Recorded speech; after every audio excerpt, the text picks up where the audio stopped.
नमस्कार, मैं करिश्मा सिंह। औरंगाबाद लोकसभा में चुनाव हारने के बाद निवर्तमान सांसद सुशील कुमार सिंह ने सिंहकोठी स्थित अपने कार्यालय कक्ष में प्रेस वार्ता किया।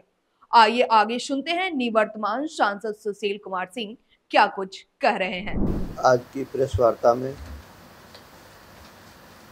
आप सभी प्रेस के मित्रों का स्वागत है। चुनाव परिणाम आने के बाद आज मैंने ये प्रेस वार्ता इसलिए रखा है। सबसे पहले तो चुनाव जीतने वाले को मेरी तरफ से शुभकामना है। दूसरी बात कि इस परिस्थिति में भी जब विपक्ष की पार्टियों के द्वारा बहुत बड़े झूठ का सहारा लिया गया, लोगों को प्रलोभन दिया गया,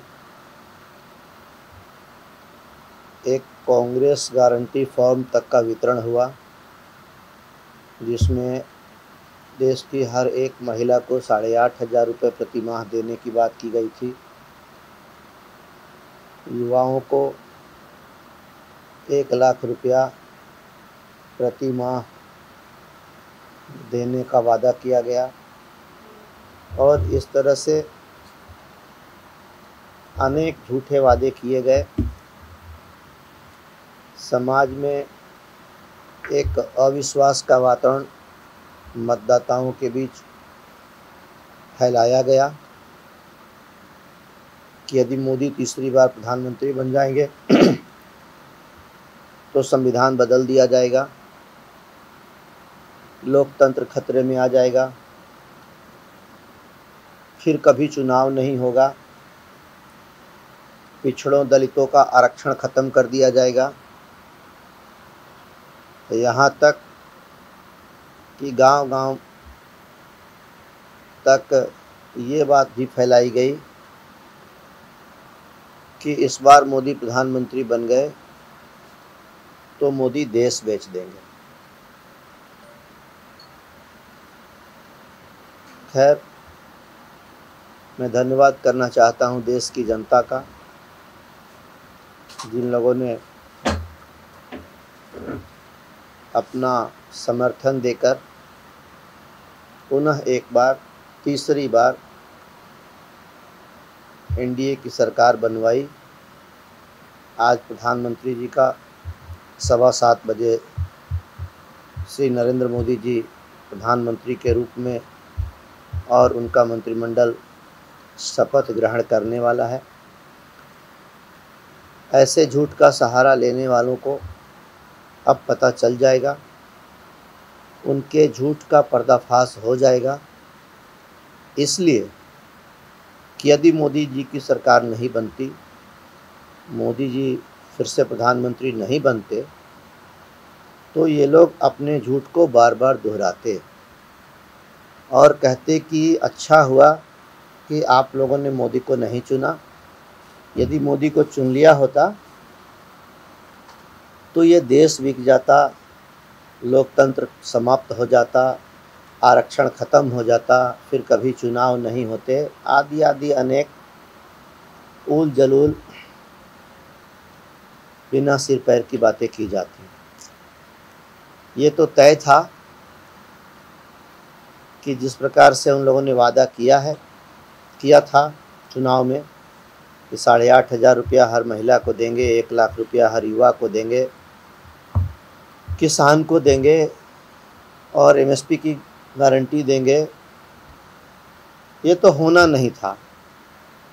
लेकिन कांग्रेस पार्टी ने और विपक्ष के गठबंधन ने,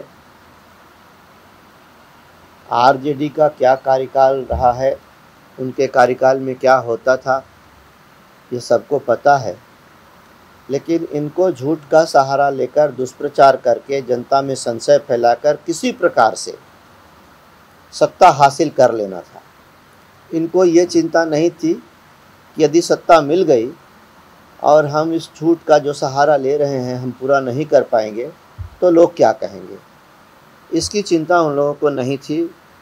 उन लोगों का उद्देश्य ये था कि किसी प्रकार से झूठा वादा करके, बरगला कर, देश में संशय पैदा करके हम सत्ता हथिया लें। लेकिन देश की जनता का पुनः एक बार धन्यवाद करता हूँ कि लोगों ने ऐसा होने नहीं दिया। अभी भी कई जगह इंडी अलायंस की सरकारें हैं। दिल्ली में सरकार है, पंजाब में सरकार है, जहाँ से किसान आंदोलन शुरू हुआ, बंगाल में है, कर्नाटका में है। कई जगह इंडी अलायंस के अलग अलग दलों की सरकारें हैं। जो वादा देश की जनता से इंडी अलायंस के लोगों ने किया, मैं उनसे पुरजोर शब्दों में मांग करना चाहता हूँ कि उन राज्यों में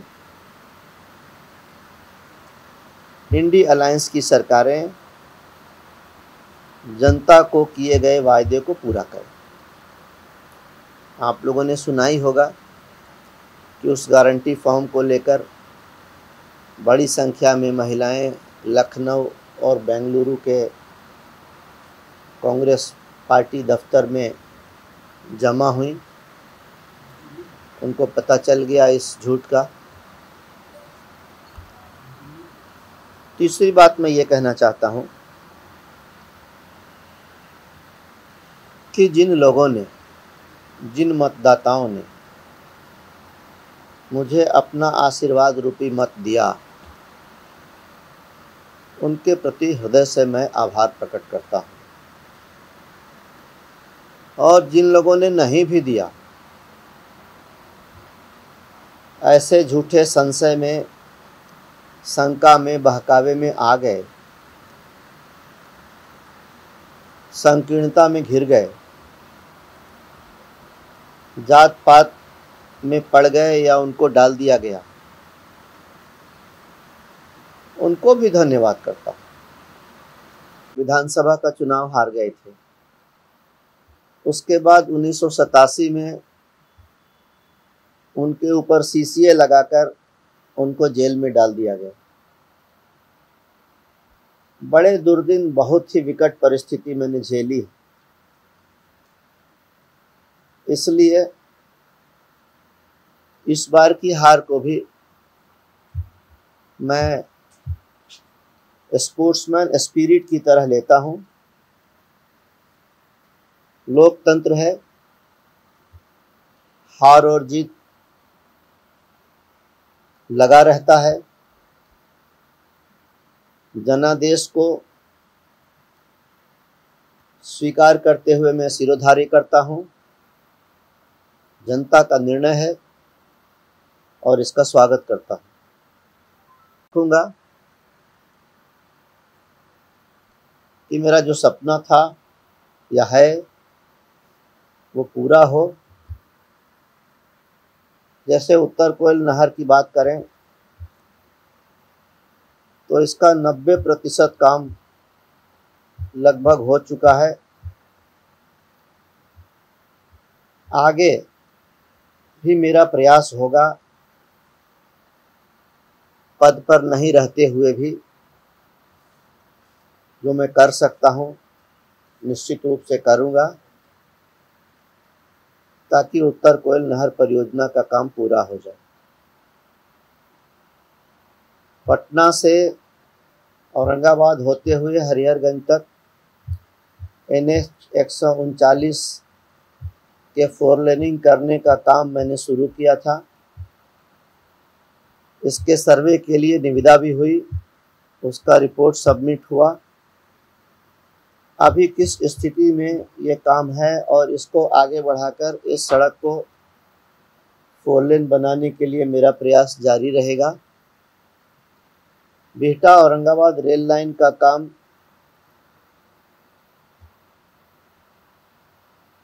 ये भी काम पूरा हो, शुरू हो और पूर्ण हो, इसके लिए मेरा प्रयास जारी रहेगा। मेरे कहने का मतलब ये है, हड़ियाही के लिए भी मैंने प्रयास किया। कई बैठकें उपायुक्त पलामू के साथ इस संबंध में तत्कालीन और वर्तमान भी सांसद बीजेपी श्री बी.डी. राम के साथ हुई। अब तो पद पर नहीं हूँ, लेकिन इन सारे कार्यों के लिए, इनको पूरा कराने के लिए जो मेरी हैसियत है, उससे अपना प्रयास जारी रखूँगा। मेरी चाहत है, मेरी आकांक्षा है कि औरंगाबाद को पिछले 15 वर्षों में विकास के पायदान पर जहां लाकर खड़ा किया हूं, हमारा औरंगाबाद संसदीय क्षेत्र इससे ऊपर उठे। यहाँ के विकास की जो निरंतरता है वो जारी रहे, ना तो वो ठप हो, ना उससे पीछे जाए। ये मेरी आकांक्षा जरूर है।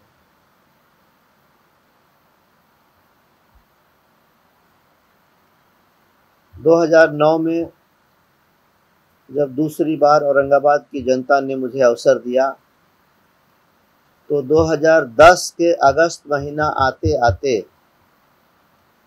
यानी 1.25 साल होते होते, मैंने औरंगाबाद जिले में केंद्रीय विद्यालय की स्थापना कराई, जो नहीं था।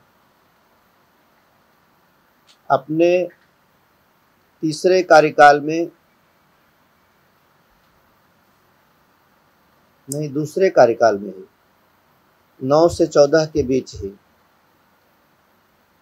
अपने संसदीय क्षेत्र के, औरंगाबाद संसदीय क्षेत्र के गया जिला अंतर्गत टिकारी प्रखंड में प्रयास करके दक्षिण बिहार केंद्रीय विश्वविद्यालय की स्थापना मैंने कराई, जहां आज देश भर के बच्चे पढ़ रहे हैं। इंजीनियरिंग और मेडिकल को छोड़कर बाकी सारी फैकल्टी, सारे संकाय वहां चल रहे हैं। हजारों बच्चे वहां अध्ययनरत हैं।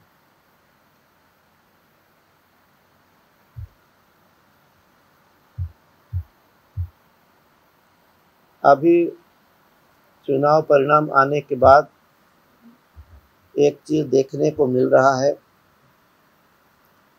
सुनने को मिला है। मैं अपने समर्थकों और जीतने वाली पार्टी के समर्थकों सबसे व्यक्तिगत तौर पर यह अपील करूंगा, खुशी जरूर मनाएं, लेकिन किसी को चिढ़ाकर नहीं, किसी को तकलीफ में डालकर नहीं। सामाजिक समरसता को बनाए रखें, सामाजिक सौहार्द बना रहे, इसकी चिंता नेता अधिक करें, साथ साथ जनता भी करें। ये बात मैं इसलिए कह रहा हूं कि मैंने भी 5-5 चुनाव जीते हैं, लेकिन कभी भी सामाजिक सौहार्द को बिगड़ने नहीं दिया। अपने किसी भी समर्थक को खुशी जाहिर करते विरोधी के घर पर आतिशबाजी करना, नारेबाजी करना या कभी इस तरह के किसी काम को संरक्षण नहीं दिया, बल्कि दबाया, और ऐसा कभी हुआ भी नहीं। लेकिन अभी देखने को मिल रहा है, एक वीडियो वायरल हो रहा है जिसमें पुराने इतिहास को दोहराने की बात की जा रही है। जाति का नाम लेकर कहा जा रहा है कि जिस प्रकार से पूर्व में ये लोग काटे जाते थे, मारे जाते थे, पुनः वो दौर शुरू होगा, पुनः वो काटे जाएंगे, वो मारे जाएंगे। औरंगाबाद सदर प्रखंड के फेसर थाना में आने वाले चौरिया गांव की घटना है। दोनों तरफ से प्राथमिकी हुआ है, लेकिन उसके बाद की ये तीसरी घटना है जब ये कहा जा रहा है कि अमुक अमुक जाति के लोग पहले समूह में काटे जाते थे, फिर से काटे जाएंगे, फिर से मारे जाएंगे। प्रशासन से भी मैं कहना चाहता हूं कि ऐसी किसी भी गतिविधि पर तुरंत लगाम लगना चाहिए। सामाजिक सौहार्द बरकरार रहे, बना रहे, इसकी चिंता औरंगाबाद जिला प्रशासन या गया जिला प्रशासन करे। और अगर कोई सामाजिक सौहार्द बिगाड़ने का काम करता है तो उसके ऊपर कानून के तहत सख्त से सख्त कार्रवाई समय रहते हो, तब ताकि समाज में तनाव पैदा ना हो, मार काट नहीं मचे, सामाजिक सौहार्द ना बिगड़े। चिंतक के द्वारा यदि किसी को व्यक्तिगत तौर पर या जाति का नाम लेकर कहा जा रहा है तो मैं अपनी तरफ से क्षमा प्रार्थी भी हूँ और अपने उस शुभचिंतक को मैं कहना चाहता हूँ कि ऐसा ना करें।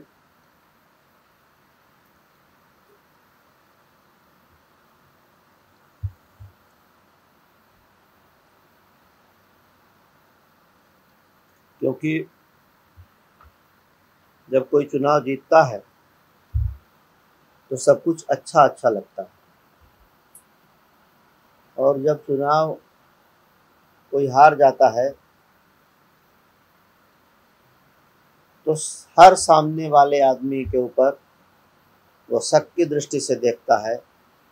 उसको लगता है कि इन्होंने भी समर्थन नहीं किया, इन्होंने भी नहीं किया, इन्होंने भी नहीं किया, इन्होंने भी नहीं किया। लेकिन मेरा कई चुनाव के जीतने और हारने का अनुभव है, इसीलिए मैंने कहा कि अगर किसी ने नहीं किया तो फिर 3,87,000 मत आए कहाँ से। ये ठीक है कि हमारे विरोधी को हमसे ज़्यादा मत मिले,